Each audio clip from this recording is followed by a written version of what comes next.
Ki Hajar Dewantara memberikan pemikiran tentang dasar-dasar pendidikan. Menurut beliau, pendidikan bertujuan untuk menuntun skala kodrat yang ada pada anak-anak agar mereka dapat mencapai keselamatan dan kebahagiaan yang setinggi-tingginya.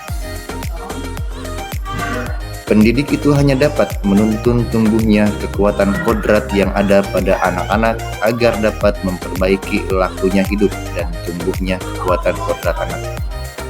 Peran pendidik diibaratkan seorang petani atau tukang kebun yang tugasnya adalah merawat sesuai kebutuhan dari tanaman-tanamannya itu agar tumbuh dan berbuah dengan baik.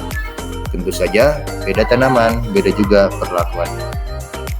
Kita sebagai pendidik harus melayani kebutuhan belajar siswa yang beragam dengan cara menerapkan berbagai macam metode belajar yang berorientasi pada anak-anak.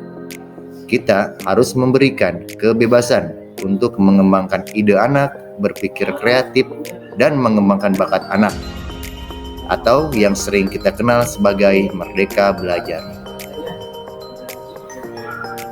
Namun, kebebasan itu bukanlah hal yang mutlak.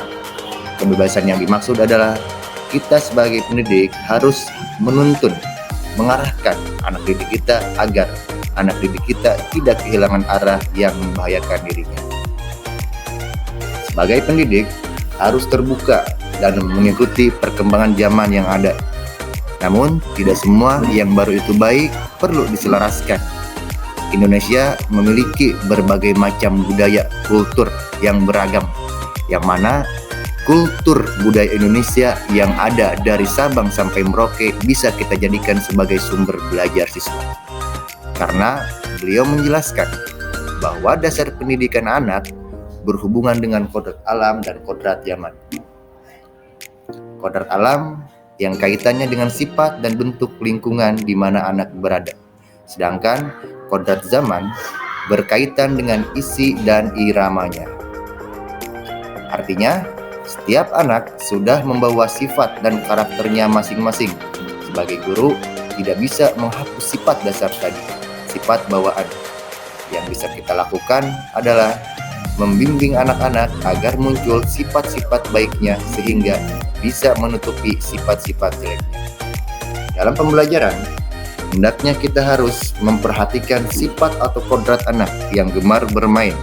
Lihatlah, ketika anak-anak sedang bermain, pasti yang mereka rasakan adalah kegembiraan, dan itu membuat suatu kesan yang membekas di hati dan pikirannya.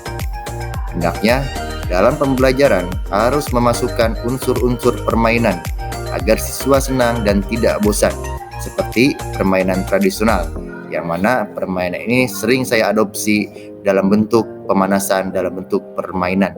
Selain membuat anak gembira, kita juga secara tidak langsung mengajak anak untuk melestarikan kebudayaan yang ada di Indonesia.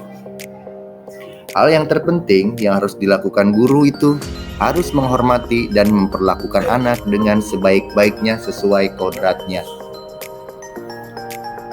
Kita sebagai pendidik harus menuntun peserta didik agar menjadi pribadi yang terampil, berakhlak mulia, dan berkarakter dan bijaksana, sehingga mereka bisa mencapai kebahagiaan dan keselamatan.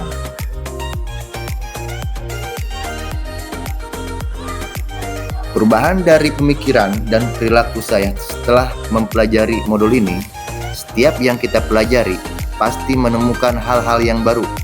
Sebelum mempelajari pemikiran Ki Hajar Dewantara, saya percaya bahwa dengan tindakan-tindakan keras atau menghukum siswa dapat mengubah perilakunya.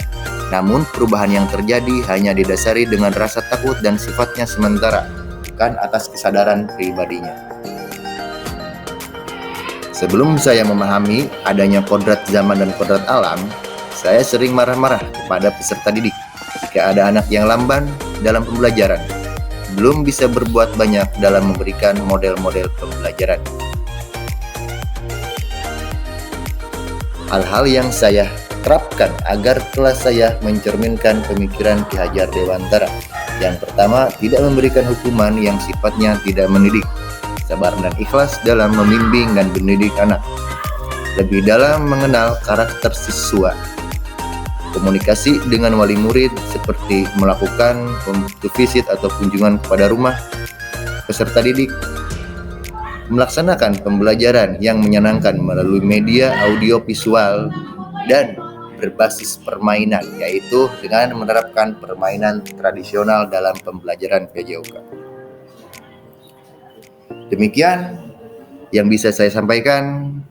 Setiap momen punya pesan, tangkaplah dengan sempurna. Tergerak, bergerak, menggerakkan. Salam guru penggerak. Terima kasih. Wassalamualaikum warahmatullahi wabarakatuh.